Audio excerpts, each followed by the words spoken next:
Do we understand that? Right. Make no mistake, some of the speakers tonight have already kind of covered this, but understand that Congress already appropriates this money, particularly for detention centers like that. They know that a certain amount of beds they're going to pay. Our tax dollars are already set to do that. So the ICE agents, they work that system to fill those beds because then they can get that maximum amount of money at a cost of your taxes and your taxes and your taxes. So it's time that we do something about it, right? And we've got some good suggestions tonight. Maybe I'll throw in a couple others. First of all, speak out, just like you're doing tonight. Congratulations for being here. And to the organizers, you've done a great job. Thank you. Yes. Talk to your legislators. Do it daily if you have to. Advocate also to your Democratic legislators, okay? Don't just assume that they are so well informed about everything. I talk to my Democratic legislators all the time because I feel it's incumbent upon me to keep pushing them, to let them know that I care about this and so cares about this. It is important. So talk to your Democratic legislators too. Lift up the banks who are already making decisions to pull out of funding the private prison industry. Absolutely. Absolutely. And, you know, this just didn't happen overnight. We also need to understand that a lot of activism has taken place, and also locally right here with Action NC and other groups who have been out asking the banks, pull out, because Charlotte's a big banking center, right? Pull out, pull out, pull out. So don't just think that was a wave of goodwill necessarily. There's a lot of political pressure and a lot of boots on the ground activism that goes on to make that happen. So recognize those folks like at Action NC. Donate to organizations like Comunidad Colectiva, which was mentioned tonight. They are boots on the ground, helping to serve the needs of families that are being torn apart. I think there's a bucket being passed around. Why don't you give to that and help support the great work of that organization? And then I want to ask you to not stop calling out the right, if you will. You know, I know we get tired, we get run down. You know, sometimes I don't think I understand them either. It's just so hard. Bien, en estos momentos nosotros seguimos escuchando las palabras de Jennifer de la Jara, quien es candidata a la Junta de Educación de Mecklenburg. Esto en la ciudad de Charlotte. Por supuesto, nosotros vamos a abordar en pocos minutos a Jennifer de la Jara para que nos comente su posición sobre la situación que se está presentando en los albergues en la frontera con México. Think about that for a minute. The way to be really despicable is to be contemptuous of other people's pain. It's not just that there's zero sympathy, but there just seems to be a sense of let's mock people and make fun of the pain that they're going through. And I don't understand it, and it's hard, but I'm encouraging you to keep on fighting with people in your community, your family, whoever, your network, in your circle, to speak up. The ones that want to get caught up in the idea of, well, did they come here legally? With no concern about how climate change is affecting these poor countries, particularly in Central America. Thank you. With no recognition that we demand that they be here to build our cities and pick our food. You better believe that our labor demands that it's fair. There's no recognition of that in the talks that we have. And with no acknowledgement of a century's worth of policy, of empirical policy towards Central America, the Caribbean, and South America. They created it. Yeah. Now, we maybe didn't know in the flag necessarily, but you better believe that we absolutely intervened militarily and financially to manipulate their power structures and their financial markets. And we have to start taking responsibility for that as a society. And lastly, I'll just say that I started off by saying that I was angry, and I am. And I want to encourage you to embrace your anger. Okay, it's okay to be angry, and I see so many powerful women out here in particular, and I want to just lift you up because we know that we more often than not are the ones that are told, oh, well, don't be angry, be nice, don't ruffle feathers, right? I say no, I have all kinds of joy in my life. That doesn't mean that I'm not also joyful and grateful and happy about things going on in my life, but I guess I'm just evolved enough that I can simultaneously be angry and be okay with that and not be apologetic about my anger.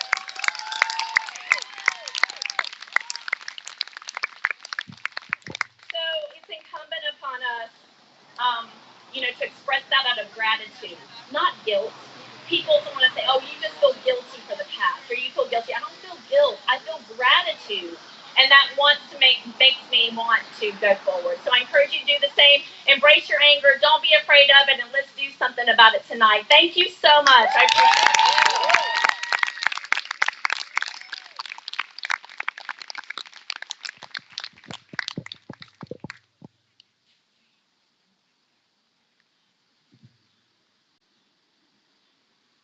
Hi, my name is Alma. I want to thank everyone for coming out tonight, and I want to thank you for coming out tonight, and thank the organizers for bringing you here tonight and for bringing all of the speakers here. It's very powerful to see everyone get together and see everyone fired up and want to take action to make a positive difference with our immigrant community. Um, Jennifer, I think you did a great speech. So I just want to point out, because I have a lot of respect for her. She's also running for Charlotte Mecklenburg School. I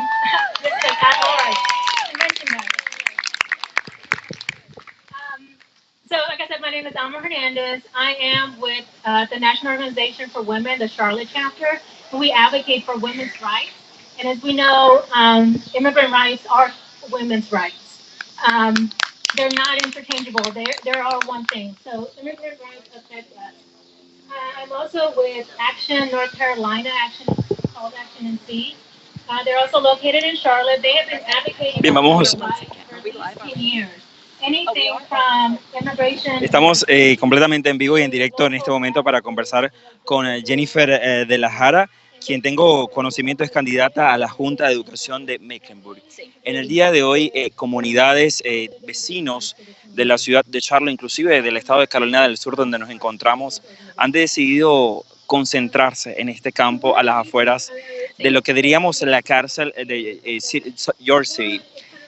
¿Cuál es el llamado a las autoridades, al presidente Donald Trump, referente a el hacinamiento, a la violación de derechos humanos en estos albergues ubicados en la frontera? Bueno, estoy aquí porque sí, tenemos muchos problemas en la frontera con los centros de detención, igual aquí. Son similares, pero un poco diferentes, ¿no? Decidimos tener el evento esta noche aquí para levantar el conocimiento de lo que está pasando, ¿no? Entonces, en la frontera es un desastre, en mi opinión, ¿no? Lo que está pasando, que tenemos gente, seres humanos en jaulas, efectivamente, ¿no? En jaulas, tratándoles como animales. Y eso es un poco diferente que este centro de detención, pero todo es parte de lo que se llama en inglés el Industrial Prison Complex. Entonces, estamos aquí esta noche para levantar nuestras voces, para protestar, si puedo usar esta palabra, lo que está pasando tanto en la frontera como aquí en el centro del país también. Jennifer, ¿cuáles son las medidas que usted considera deben tomar las autoridades federales, nacionales, para frenar o para parar esta violación de derechos humanos? ¿Se deben quizás eliminar estos albergues? Los albergues, los detention centers. Ajá. Sí, en la frontera, bueno, sí, porque no es necesario, no es necesario. Eso es una nueva creación, una nueva sistema por Trump. Bueno, tuvimos más o menos antes, pero es muy diferente en ese momento, incluyendo la cantidad de días que ellos están en el centro de detención, albergues, mejor dicho, ¿no? Es diferente lo que está pasando en este momento. Y yo estoy segura que eso está pasando para llenar los bolsillos de los dueños de los albergues, porque es un sistema privado. Entonces hay gente en particular que son los dueños que están recibiendo el dinero directamente y eso es nuestro dinero por los impuestos, ¿me entiende? Entonces es un gran problema que yo creo que necesitamos eliminar definitivamente los private detention centers, los albergues privados, definitivamente tenemos que eliminarlos. Tenemos que tener un nueva política, ¿no? Acerca de lo que pasa en la frontera. Yo entiendo que sí necesitamos parar la gente, investigar lo que está pasando, pero es un derecho legal. ¿Me entiende? Un derecho legal pedir el asilo. Entonces, nosotros queremos que el presidente siga la ley. Él diciendo que ellos están quebrando la ley, pero no, ellos están siguiendo un camino legal para venir aquí y pedir asilo. Entonces tenemos que dejarlos porque es nuestra ley. Yo entiendo que hay gente que no le gusta eso, pero hay también un proceso en nuestro sistema del gobierno que ellos pueden luchar para cambiar el proceso.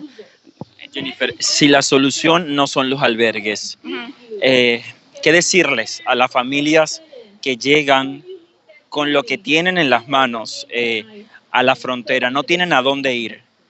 Sí. Pero muchos de ellos sí tienen a dónde ir, tienen familia, tiene gente que quiere recibirlo. Esta noche en camino aquí, una amiga mía me escribió por lo que ella había escuchado acerca de el amenaza de lo que va a pasar ese domingo por Trump, que va a tener más redadas. Sí, gracias.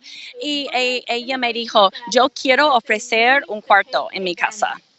Hay gente, yo viví en Kentucky por un año, había gente allá que querían abrir sus casas para recibir gente y muchos de ellos ya tienen familia acá.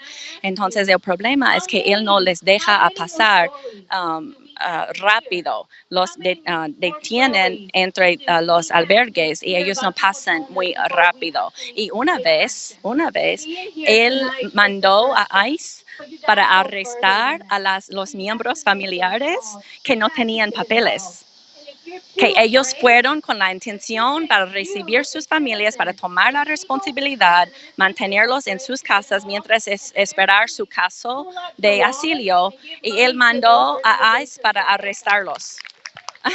Jennifer, ¿van a realizar otros tipos de actividades como esta? ¿Van a mantenerse realizando actividades públicas en rechazo a la situación en la frontera? Ojalá que sí, porque yo creo que tenemos un movimiento, puedo decir movimiento por el momento. Entonces, lo que está pasando es que hay más gente que está presente en ese tipo de eventos. Los bancos están tomando las decisiones de sacar los hacer inversiones de los albergues privados. Eso está pasando, ¿no? Entonces, poco a poco tenemos que seguir luchando y yo creo que eventualmente vamos a ver los cambios. Pero hay muchas personas que quieren hablar por parte de lo que está pasando allí para decir que eso no representa nuestros valores y yo soy uno de ellos. Gracias. Sí. Escuchamos palabras de Jennifer de la Jarra, quien es candidata a la Junta de Educación de Mecklenburg, por supuesto, brindándonos su posición referente a esta actividad que agrupa a toda la comunidad acá en Carolina del Sur. Sigamos escuchando el audio ambiente.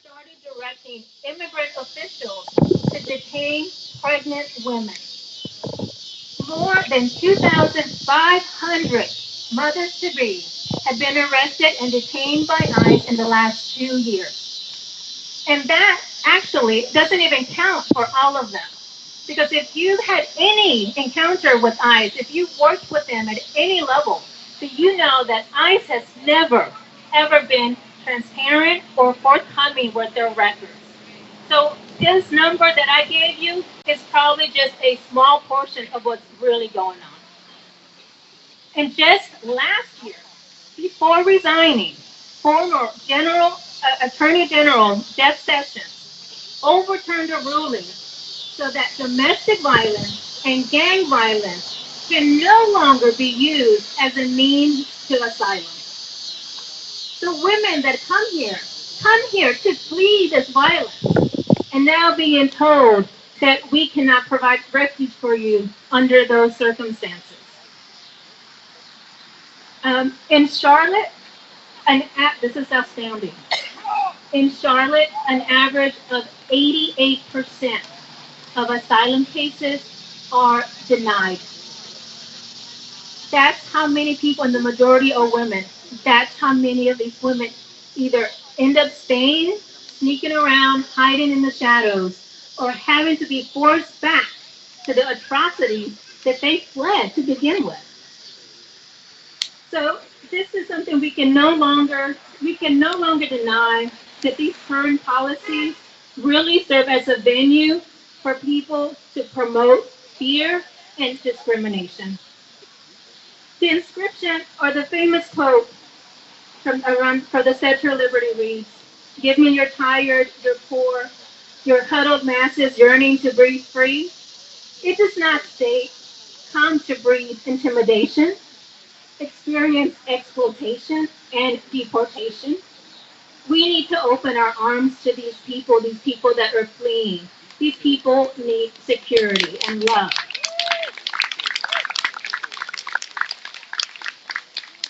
So I will reiterate what some others have said on how to get involved. Call your Congress members, but not just once. Call them several times. Don't let it go. Call your representatives and say to them constantly, just burn it into their ear. Stop funding family detentions. Stop deportations. Stop separating our families. And stop creating avenues for women to be abused. Get involved. You can get involved by going to Know Your Rights meetings, and you don't have to be a person directly affected in order to attend one of these meetings. It's a great way to get informed and know what's going on and get an idea of what the people around you are actually going through. Come and learn some of the laws so that you can help them out as well. You can also be an ally verifier. Comunidad Colectiva leads those sessions. They actually, I believe, have one coming up this Sunday. It's on their Facebook page. Please seek them out. I'm sure they're walking around. Seek them out and please attend. It is in Charlotte. And like I said before, donate, donate, donate. Loud speaking is cheap. You must take action. And as much as we would like to fund these organizations, they need money. It takes money to go door to door. It takes money to print those pamphlets. It takes money to send people to Raleigh and to DC to advocate for people's rights. So please, even if it's just $5, if everybody gave $5 Bernie style, we would have enough money to keep funding this thing. As Jennifer mentioned earlier, applying for asylum is not a criminal case, and they are not guaranteed an attorney. In fact, they do not have rights for representation. That costs money. Action NC is working on a campaign to get the city of Charlotte to start funding attorneys so that people can have representation, because what happens is they walk into that court, they don't speak the language. So they either have to rough it out, or they sit there not understanding what's going on and then find themselves within a year getting sent back home. Or sometimes even to another country because their home is too far. So they get sent somewhere else. So remember to act. We are powerful when we act together and stand up to injustice. So before I leave, I'd like to leave on a quick tip. If you can follow with me and just repeat. Immigrant rights are human rights. Immigrant rights are human rights. Immigrant rights are human rights. Immigrant rights are human rights. Thank you.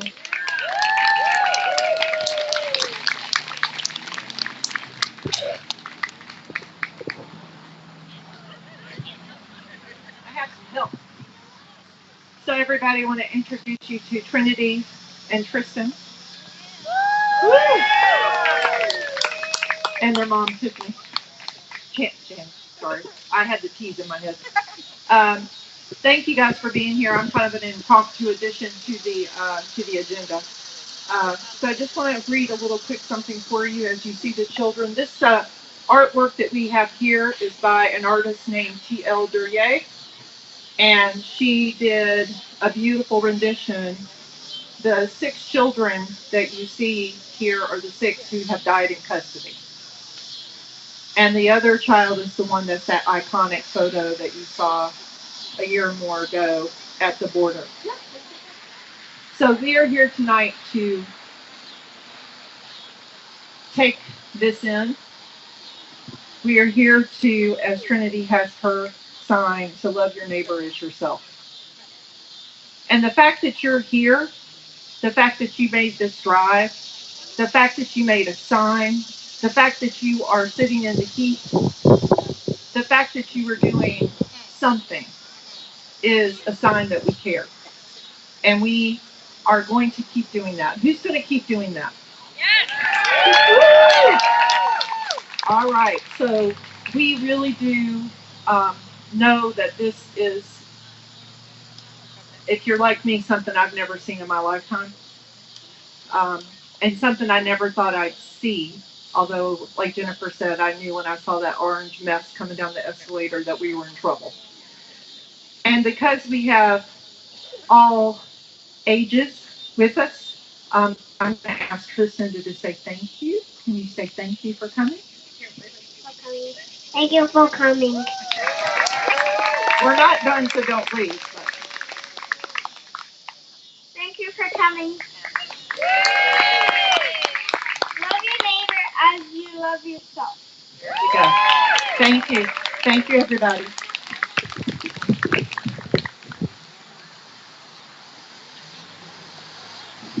Yes, thanks everyone for coming. Thanks for staying as long as you have. Please stay involved. Look at all these wonderful faces. I don't know. I can't get a head count. I'm terrible at math. 200? I think Jim says 200. Jim Tom says, thanks, Jim. 200? Can we just agree to 200? We'll say 200. And we have a faith leader, Jason Meyer. Where's Jason? There's Jason.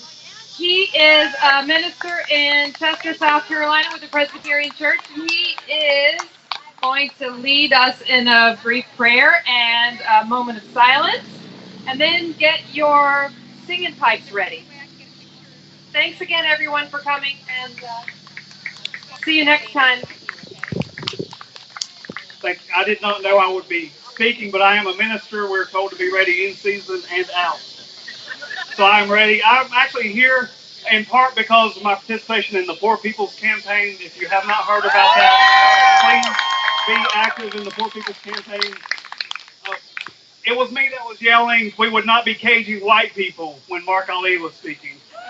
We know I'm not here because of partisan politics. I'm here because of this is a moral crisis facing our nation.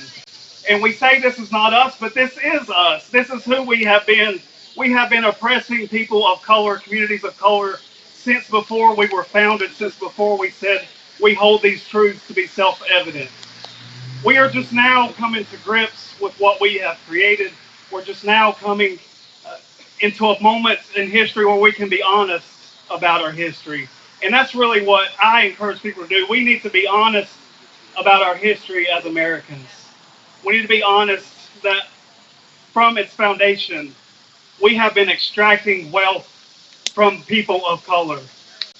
We have to be honest about that because that is where it stops. If you defund these prisons, these camps, if you take the money away, if you take the for-profit aspect away from it, then there's no incentive for us to keep doing this.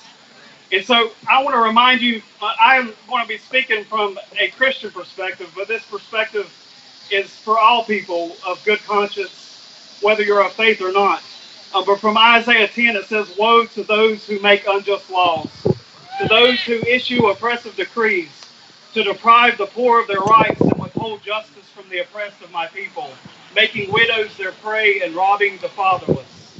I'm here because I serve a man who came and proclaimed release to the captives, who said that if you feed the hungry, then you do so for me. If you go and visit the sick, if you go and visit the prisoner, then you do so for me. And so I come here as a man of faith. I come here not for partisan reasons, but we got to be honest. There is a political division in our nation right now, and one side is trying to claim morality over and against the other. Division will not be our cure. We have to come united. We have to be united against the moral consciousness that we're called to be awakened to right now. I want to give you a couple statistics. So this shows you the for-profit aspect of the prison industrial complex that has been built in this nation. The United States has the highest incarceration rate in the world, almost 5 times the average for other wealthy countries. What we see going on now is just a continuation of that incarceration. The mass incarceration system costs at least 182 billion every year, including 80 billion for public correction agencies, 63.2 billion for policing, and since 1976, federal spending on prisons has increased tenfold to 7.5 billion a year. We are subsidizing people to house people for crimes that are minor. There are justice issues that we got to stop ignoring. People are being criminalized for being poor. People are being criminalized for needing refuge in our country. People are being criminalized for the silliest of things, all in the name of profit. I also serve a man who said, in Jesus, who said, "The Spirit of the Lord is upon me, because he has anointed me to bring good news to the poor. He has sent me to proclaim release to the captives and recovery of sight to the blind, to let the oppressed go free, to proclaim the year of the Lord's favor." I don't know if y'all know what that's talking about, but that's talking about Jubilee, a time where every 50 years people were supposed to be forgiven of their debts. That's something that, to my knowledge, has never actually been enacted. It's recorded in Scripture, but even the Jewish people who developed it, they had a hard time, from my understanding, of putting it into practice. But we are a people who are called we can't ignore it. We're going to have a moment of silence in just a moment, but our silence will not solve these problems. We got to rise up to speak out to our friends, our neighbors. We love to celebrate Cinco de Mayo, right? Our neighbors, even the most conservative people, the people who are in support of building a wall, they love eating at restaurants that immigrants provide the food for. They love receiving the care of immigrants when they go and are housed at hotels. They love the care and love that immigrants provide for their children. So these are our brothers and sisters who need our help. Churches across this area have partners in Guatemala, in Honduras, and El Salvador. These people are not crossing the border crossed them, as they say. And so we've got to realize that these are our brothers and sisters. We can't just go and partner with them in a foreign nation. We are responsible for much of the crisis that is going on in these countries in Central America. And we can't feel good about ourselves by sending people down once a year and patting ourselves on the back and then coming back and saying, build a wall. We have to break down every wall, every barrier that separates us as a people. And that includes politics. I know that may be hard for some of my political allies here to hear, but we've got to break down these political barriers that only serve to divide us even more. I want to remind you of what the Declaration of Independence says.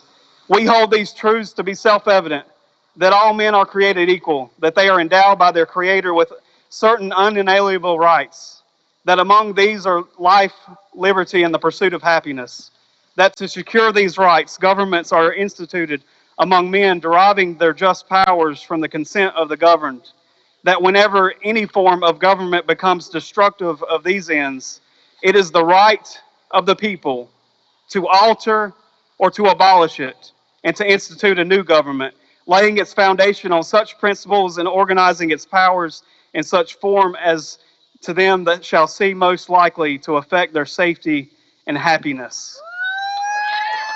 We were called to create this nation. We're called to preserve it as well.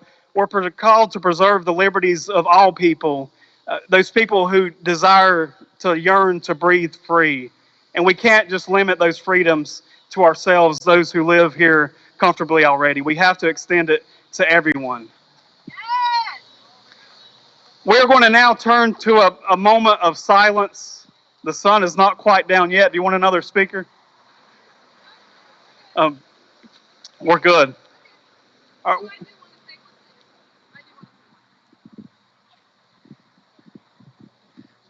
I forgot to mention and remind everyone, thank you, that there is a collection box on the table where the literature is. We are collecting money for Comunidad Colectiva. I think I might have said that wrong, I'm sorry. And anything you can donate would be appreciated. Thank you all for coming out. And we are about to have a moment of silence, and then we'll start singing. So thank you. So let us meditate. If you're not a person of faith, just think about these children, these women, these men who are being incarcerated, people who came here because they needed, out of a moment of desperation, they traveled hundreds of miles to seek the freedom, the liberty that we provide as a nation. We do have a great nation. We're just calling us to be honest about what we're doing right now. So I encourage you to, if you're a person of faith, to pray to your God.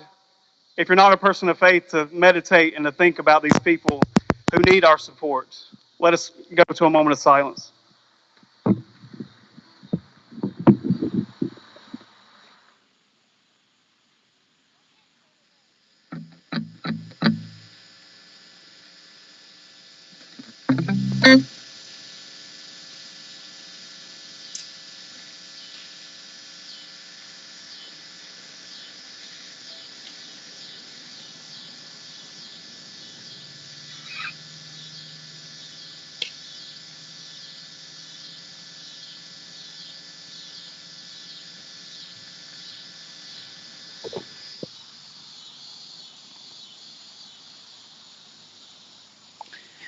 Bien, en estos momentos la comunidad, los vecinos, quienes han acudido acá al parque, que por supuesto en rechazo a lo que es esta violación de derechos humanos en los albergues, están realizando en este momento una vigilia. Muchos de ellos han traído luces, velas, por supuesto para pedir por el bienestar de estos, sobre todo menores, ¿no? Niños, quienes se encuentran en una situación realmente alarmante en los albergues que el mismo gobierno de Donald Trump ha instalado en la frontera con México para atender, entre comillas, la crisis migratoria que se ha venido registrando desde hace un tiempo acá en los Estados Unidos.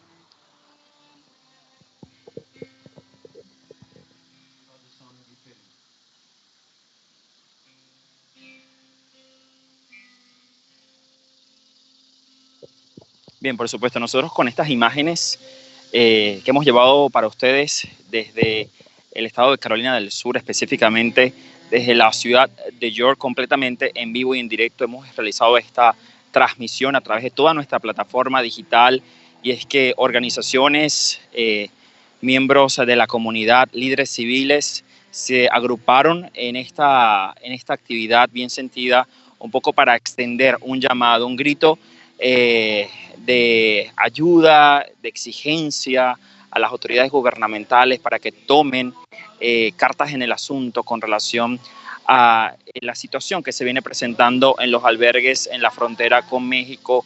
El clamor es el mismo, es unísono, un cambio en las políticas migratorias que ha decidido imponer el gobierno del presidente Donald Trump. Como ya hemos visto en varias noticias, quizás sean reforzadas las redadas a partir de este domingo en distintas ciudades.